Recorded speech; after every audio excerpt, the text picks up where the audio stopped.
आज अहिल्यानगर मध्ये जरा आपापसात नका रे बोलू। आज अहिल्यानगर मध्ये युवा साहित्य संमेलन आणि युवा बरोबरच नाट्य साहित्य संमेलन जे युवकांचं आहे त्याच्या समारोपाच्या कार्यक्रमासाठी या ठिकाणी मी आलो होतो। अतिशय चांगला आणि स्तुत्य कार्यक्रम मराठी भाषेच्या निमित्तानं त्या सगळ्या मंडळींनी केला, त्याबद्दल त्यांचं मी मनापासून कौतुक देखील केलेलं आहे। आणि भविष्यामध्ये मराठी भाषेसाठी अहिल्यानगरमध्ये अजून काही सुरू जर करायचं असेल तर तसा प्रस्ताव संबंधित संस्थांनी माझ्याकडे द्यावा अशी त्यांना सूचना पण केलेली आहे। मराठी भाषा मंत्री म्हणून आज ज्या कार्यक्रमाला मी उपस्थित होतो तो युवा साहित्य संमेलनाचा कार्यक्रम आता मराठी भाषेतर्फे देखील करायचा आम्ही निर्णय घेतलेला आहे। महिला साहित्य संमेलन देखील असलं पाहिजे ही देखील आमची संकल्पना आहे आणि बाल साहित्य संमेलन असलं पाहिजे अशी देखील आमची संकल्पना आहे। आजपर्यंत अखिल भारतीय साहित्य संमेलन आपण बघायचो जे दिल्लीला आम्ही यावेळी केलं, या वर्षीचं साताऱ्यामध्ये आहे। त्याच धर्तीवर बाल साहित्य संमेलन, युवा साहित्य संमेलन आणि महिला साहित्य संमेलन असलं पाहिजे हा निर्णय महाराष्ट्र सरकारने घेतलाय आणि प्रत्येक मराठी माणसाला अभिमान वाटेल असं छत्रपती शिवाजी महाराजांच्या नावानं वैश्विक मराठी भाषा केंद्र हे आम्ही लंडनला देखील निर्माण करण्याचा निर्णय घेतलेला आहे। त्याच्यासाठी लागणारी जागा 5 कोटी रुपयाच्या लिलावामध्ये जाऊन आम्ही खरेदी केलेली आहे। पुढच्या 2 महिन्यामध्ये देशात पहिल्या राज्याचं म्हणजे महाराष्ट्राच्या मराठी मायबोलीचं हे वैश्विक मराठी भाषा केंद्र आम्ही लंडनमध्ये सुरू करू। त्याचबरोबर मी उद्योग विभागाचा देखील मंत्री आहे। येत्या 4 ते 5 दिवसामध्ये नवीन उद्योग पॉलिसी, हे उद्योग धोरण, नवीन जेम्स अँड ज्वेलरी पॉलिसी, नवीन बांबू पॉलिसी, नवीन एव्हीजेसी पॉलिसी, नवीन जीसीसी पॉलिसी अशा तब्बल 12 नव्या पॉलिसीज या उद्योग विभागामार्फत महाराष्ट्राच्या उद्योजकांसाठी, छोट्या छोट्या उद्योजकांसाठी, एमएसएमई साठी आम्ही जाहीर करणार आहोत। त्याच्यामध्ये सगळ्यात वैशिष्ट्यपूर्ण असणारी पॉलिसी डिफेन्सची असणार आहे। त्याच्यामुळं मेक इन इंडियामध्ये त्याच्यामध्ये मराठीत सांगायचं असेल तर बंदुका, रणगाडे, युद्धामध्ये लागणारे जे पूल असतात ती तयार करण्याची यंत्रणा देखील भविष्यामध्ये महाराष्ट्रामध्ये तयार होईल अशा पॉलिसीज महाराष्ट्राला आम्ही देणार आहोत। तुम्ही सांगा। हैदराबाद गॅझेटवरून आता काढलेल्या GR वरती आता याचिका देखील दाखल केलेली आहे। सोमवार देखील त्याची सुनावणी होणार आहे। काय एकंदरीत हैदराबाद गॅझेटियर ज्यावेळी जाहीर झालं त्याच्यासाठी जी समिती नेमलेली होती त्या समितीमध्ये मी सदस्य होतो। हैदराबाद गॅझेटियर जाहीर करत असताना ओबीसी समाजाचं कुठचंही आरक्षण कमी होऊ नये ही दक्षता घेऊन तो GR काढण्यात आलेला आहे। याचा खुलासा स्वतः राज्याचे राज्यप्रमुख माननीय देवेंद्रजी फडणवीस साहेबांनी केलेला आहे। उपमुख्यमंत्री आमचे मुख्य नेते एकनाथ शिंदे साहेबांनी देखील सांगितलेलं आहे आणि अजितदादांनी देखील सांगितलेलं आहे। काही जर गैरसमज असतील तर आमच्या उपसमितीचे अध्यक्ष विखे पाटील साहेब जे आहेत, जे या जिल्ह्याचे पालकमंत्री आहेत, ते त्या शंका दूर करतील आणि जसं मराठा समाजाच्या न्याय हक्कासाठी कॅबिनेटची उपसमिती स्थापन केली विखे पाटील साहेबांच्या अध्यक्षतेखाली, तशीच ओबीसी समाजाच्या न्याय हक्कासाठी चंद्रशेखर बावनकुळे साहेबांच्या नेतृत्वाखाली अध्यक्षतेखाली समिती स्थापन करण्यात आलेली आहे। त्याच्यामुळे वेळ पडल्यास दोन्ही समितीचे अध्यक्ष हे एकत्र चर्चा देखील करू शकतात, एकामेकाच्या शंका ज्या आहेत त्या दूर करू शकतात, परंतु ओबीसीवर कुठचाही अन्याय होणार नाही ही महायुती सरकारची भूमिका आहे। बोगस प्रमाणपत्र वाटतो असं पंकजा मुंडे म्हणतात। नाही, यामध्ये मला असं वाटतं की आपण मराठा समाजावर बोलत असताना कुठच्याही जातीचं जर बोगस प्रमाणपत्र दिलं तर ते रद्द होते आणि त्याच्यावर कारवाई होते। त्याच्यामुळे जर काही खोटी प्रमाणपत्र असतील, ठीक आहे, एकाच आपण समाजापुरतं बोलू शकत नाही। हा क्रायटेरिया मला असं वाटतं की सगळ्यांनाच आहे। जर बोगस प्रमाणपत्र असलं तर ते आपण रद्द करतो। तर त्या मागणीचा जो काही पाठपुरावा आहे तर त्या मागणीचा उल्लेख आमच्या उपसमितीमध्ये देखील होईल आणि उपसमिती आमची जी आहे ती त्याच्यामध्ये निर्णय घेईल। भुजबळांनी घेतलेली भूमिका पाहिली तर राज्य सरकारमधला विसंवादच जास्त स्पष्ट होतो की ओबीसी समाजावर अन्याय होतोय हे भुजबळांसारखे ज्येष्ठ मंत्री आवर्जून सांगतायत. त्यामुळे लोकांमध्ये सुद्धा संभ्रम निर्माण झालेला आहे की ओबीसीवर घुसखोरी होते आहे. हा जो सरकारमधला नाही, याबाबत मला असं वाटतं की तुमच्याच माध्यमातून आम्ही जे बघतोय किंवा वाचतोय, नागपूरमध्ये ओबीसी समाजाचे जे नेते आहेत त्यांनी असं म्हटलं की GR काढून ओबीसी समाजावर काही अन्याय होत नाही. हे विविध याच्यामध्ये काही गोष्टी आहेत. याच्या संदर्भात विखे पाटील साहेब, भुजबळ साहेब हे आम्हाला ज्येष्ठ आहेत, त्यांच्याबरोबर चर्चा करतील, चंद्रशेखर बावनकुळे साहेबांबरोबर चर्चा करतील. परंतु समाजामध्ये तेढ निर्माण होणं हे आपल्या महाराष्ट्राच्या संस्कृतीसाठी योग्य नाही असं माझं वैयक्तिक. सीएम साहेब यांनी समजून सांगितले की हे ओबीसीवर अन्याय होत नाही, तरी पण हे भुजबळ साहेब वगैरे कोर्टात गेलेले आहेत. तेच सांगितलं की याबाबत स्वतः मुख्यमंत्री महोदय, दोन्ही उपमुख्यमंत्री भुजबळ साहेबांशी बोलतील. अजून त्यांच्या मनामध्ये जर शंका असतील तर त्या दूर करतील. त्याच्यामुळे भुजबळ साहेब हे ज्येष्ठ नेते आहेत, त्यांनी एखादी भूमिका घेतल्यानंतर त्याच्यावर मी बोलणं योग्य नाही.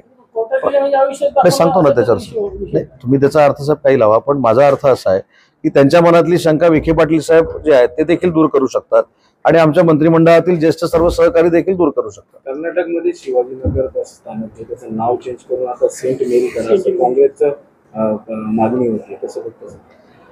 याच मुद्द्यावर मी आता युवा साहित्य संमेलनामध्ये माझं मनोगत व्यक्त करताना सांगितलं की एकीकडे मनसे मराठीच्या मुद्द्यावर बोलते म्हणून काँग्रेसनं त्याला पाठिंबा द्यायचा आणि जिथं काँग्रेसचं सरकार आहे तिथं छत्रपती शिवाजी महाराजांच्या नावानं सुरू असलेलं स्टेशन बंद करायचं, ही दुटप्पी भूमिका नुसती महाराष्ट्राच्या जनतेसमोर आली नाही काँग्रेसची, तर पूर्ण देशासमोर आली. आणि अशा काँग्रेस बरोबर युबीटी पांडीला मांडी लावून बसते, हे महाराष्ट्राचं दुर्दैव आहे. आपल्या सरकारने अनेक विकास कामे मंजूर केली, पण बहुतांश विकास कामाचा निधी ठप्प आहे. ठेकेदारांची बिले वेळेत मिळत नाहीत. त्यामुळं नगर शहरातील सुद्धा अनेक कामं संत गतीने सुरू आहेत. कामं ठप्प होण्याच्या मार्गावर आहेत. याबाबत मागच्या कॅबिनेटमध्ये एक निर्णय झालाय. काही मला त्या डिपार्टमेंट माझ्याकडे नाही, पण काही बिलं काढण्याचा, निधी देण्याचा निर्णय झाला होता आणि ते निधी देखील गणपतीच्या तोंडाला दिलेला आहे असं मी ऐकवत आहे. मी खात्री म्हणून सांगत नाही, पण काही बिलं दिलेली आहेत. प्रश्न तेवढ्यापुरता मरत नाही. डीपीसीचा निधी नाहीये, आमदारांचा निधी नाहीये, म्हणजे सरकारची. पण असं अहमदनगरमध्ये काय मला माहित नाही, माझ्याकडे सांगतो ना साहेब. रत्नागिरीमध्ये मी डीपीसीचा अध्यक्ष आहे. रत्नागिरीमध्ये मी स्वतः 123 कोटी रुपये वाटलेले आहेत. मी स्वतः सिंधू रत्न योजना म्हणून जे त्याचा मेंबर आहे, त्याचे 12-15 कोटी रुपये आम्ही वाटलेले आहेत. अनुसूचित जाती जमातीसाठी 34 कोटी रुपये जे डीपीसीला असतात ते देखील मी पालकमंत्री म्हणून वाटलेले आहेत. तर मला बाकी इथल्या डीपीसीचं माहित बहिणीमुळे सरकार आर्थिक अडचणीत आहे का सध्या? नाही, मी रत्नागिरी जिल्ह्यामध्ये हा निधी वाटप केलेला आहे. नाही, ओव्हरऑल म्हणजे मी रत्नागिरीमध्ये हा निधी वाटप केलेला आहे. नाही, रत्नागिरीमध्ये वाटप झाला म्हणजे सिंधुदुर्गात झाला पाहिजे, रायगडमध्ये झाला पाहिजे, नवी मुंबईमध्ये झाला पाहिजे, मुंबईमध्ये झाला पाहिजे, पुण्यामध्ये झाला पाहिजे, साताऱ्यामध्ये झाला पाहिजे. देण्यासाठीच हा वापरला जातोय, नवीन कामासाठी वापरला जातो. सर, मी तुमचा आधी एक पहिला गैरसमज दूर करतो की डीपीसी मधले जे पैसे आहेत हे स्पिलओव्हर धरून आम्ही 1.5 मंजूर करतो. जी प्रथा आहे महाराष्ट्राची की स्पिलओव्हर आमचा जातो, 100रातले 30 रुपये, 50 रुपये किंवा 70 रुपये जातात म्हणून 100च्या आम्ही 1.5 मंजूर करतो आणि त्याच्यातला स्पिलओव्हर देतो. ही प्रथा मला असं वाटतं की बाकीच्या जिल्ह्यांमध्ये आहे. मला आहे ना. हा, तुम्ही आज शिर्डीवरून नगरमध्ये आहात, तर नगर हवेली रस्त्याबद्दल तुमचं काय मत आहे? मी त्याची नोंद घेतलेली आहे. मी यायच्या अगोदरच 2 तास आंदोलन झालं होतं. मी त्या आंदोलनात पुढे आलो नाही तर मी देखील रास्ता रोकोमध्ये अडकलो असतो. भावना जनतेच्या योग्य आहेत. आमच्या देखील पदाधिकाऱ्यांनी आता मला सांगितलं की याचा पाठपुरावा मंत्री म्हणून मी करणं गरजेचं आहे. तसं विखे पाटील साहेबांना सोबत घेऊन या संपूर्ण रस्त्याच्या बाबतीमधला पाठपुरावा नक्की करू आणि भविष्यामध्ये अहिल्यानगरवासियांना आंदोलन करावं लागणार नाही, ही महाराष्ट्र शासनाची भूमिका असेल. कोळूर उत्खनन प्रकरणी आता आंदोलनकर्त्यांवरती त्यात शिवसेनेच्या काही कार्यकर्त्यांवरती पोलिसांनी गुन्हा दाखल केला. एक पहिली गोष्ट सांगतो की गंभीर स्वरूपाचे जर गुन्हे नसतील तर आंदोलनं आम्ही पण केलेली आहेत. आमच्यावरचे गुन्हे देखील अनेक वेळा मागे घेतलेले आहेत. जर गंभीर गुन्हे नसतील, त्याच्यामध्ये 5 लाखापेक्षा जास्त नुकसान झालेलं नसेल किंवा या सगळ्या गोष्टी तपास करून आम्ही नक्की मुख्यमंत्री महोदयांना सांगू की आंदोलनाचे गुन्हे मागे घ्या. त्याच्यामध्ये कुठच्याही कार्यकर्त्याला, सर्वपक्षीय कार्यकर्त्याला त्रास होणार नाही ही आमची भूमिका असेल. कोरुड उत्खनन प्रकरणी अहवाल आलेला आहे. काय कोरुडचं जो कोरुडचं जो उत्खनन झालं होतं त्याचा अहवाल आलेला आहे आणि कुठेतरी बेकायदेशीररित्या तो उत्खनन चालू होता असा अहवाल मुख्यमंत्र्यांना पाठवण्यात आला. कुठे इथं नाही, अजितदादांनी फोन केला होता नाही, त्या बाबतीमध्ये आपल्याला स्पष्ट मुख्यमंत्र्यांनी घेतलेली भूमिका माहिती आहे. त्याचा अहवाल त्यांच्याकडे आल्यानंतर त्या अहवालात काय आहे त्यांनाच माहिती असतं. तो अहवाल जर मला कळला तर मी त्याचं उत्तर देईन. अहवालामध्ये शेतकऱ्यांच्या प्रश्नावर शरद पवार आणि त्यांचे राष्ट्रवादीचे आहेत तर ते आक्रोश मोर्चा काढणार आहे नाशिक. आक्रोश मोर्चा काढणार आहेत. आता आंदोलन करणं हा लोकशाहीतला एक भाग आहे ना, परंतु नुसता आक्रोश मोर्चा काढून ते शेतकऱ्यांना पटवू शकतील काय हे सगळं हे असं मला वाटत नाही. कारण त्यांनी हे विधानसभेच्या अगोदर प्रयोग करून बघितलेले आहेत पण ते असफल ठरलेले आहेत. आता स्थानिक स्वराज्य संस्था आल्या म्हणून कदाचित हे मोर्चे असतील काय आंदोलन असेल. बघा माझं उत्तर त्यांनीच दिलं.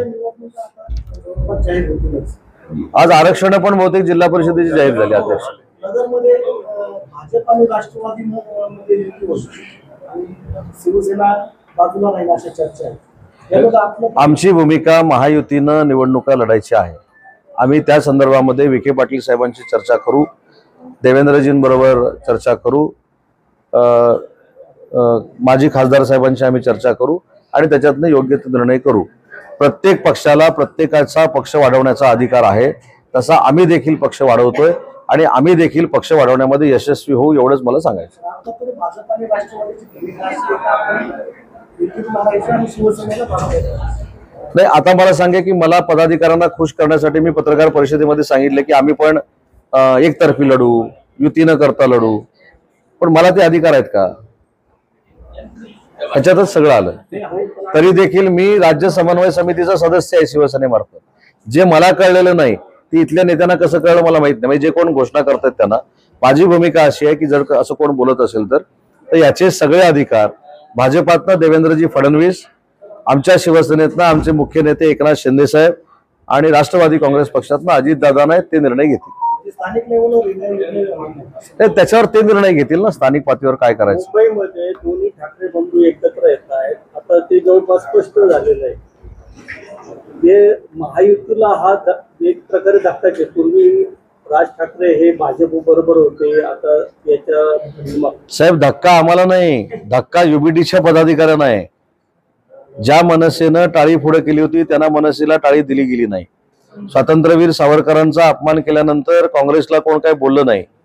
अशी युती कशी होऊ शकते ही संभ्रमावस्था युबीटीच्या पदाधिकाऱ्यांमध्ये आहे. आमच्यामध्ये काय, शेवटी लोकशाहीतनं कोणी जरी एकत्र आले तरी महाविकास आघाडी म्हणून आम्ही सगळ्या स्थानिक स्वराज्य संस्था जिंकणार आहोत हा आमचा आत्मविश्वास आहे. महायुती म्हणून ना ते शब्द मागे घेतला. नगर शहर किंवा जिल्ह्यात विचार केला तर राष्ट्रवादीकडून संग्राम जगताप यांचे निर्णय घेतात किंवा आणि भाजपकडून सुजय विखे घेतात. तसेच शिंदे सेनेकडून असा कोण चेहरा नाही आहे की जो स्थानिक लेवलला. साहेब आमचे सगळे पदाधिकारी सगळे नेते हे फक्त एकनाथ शिंदे साहेबांना मानतात. आमच्या दृष्टीनं स्थानिक नेतृत्वापेक्षा आमचं मुख्य नेते म्हणून असलेलं नेतृत्व आमचं महत्वाचं आहे. त्याच्यामुळे यांचा पण विचार आहे, यांचा पण विचार आहे, यांचे सगळ्यांचे विचार मी ऐकलेत. आमदार साहेबांचा विचार आहे पण ते आपल्या मुख्य नेत्यांकडे मांडतात आणि मुख्य नेते ते निर्णय घेतात. हा आमच्या पक्षाचा प्रोटोकॉल आहे. तर बाकी कुणी खाली निर्णय घ्यावे हा प्रत्येकाचा पक्षाचा प्रश्न आहे. अधिक माहितीसाठी स्टार इंडिया 1 न्यूज पाहत रहा. चॅनलला सबस्क्राईब करा आणि अशाच अपडेट्ससाठी बेल आयकॉन दाबा.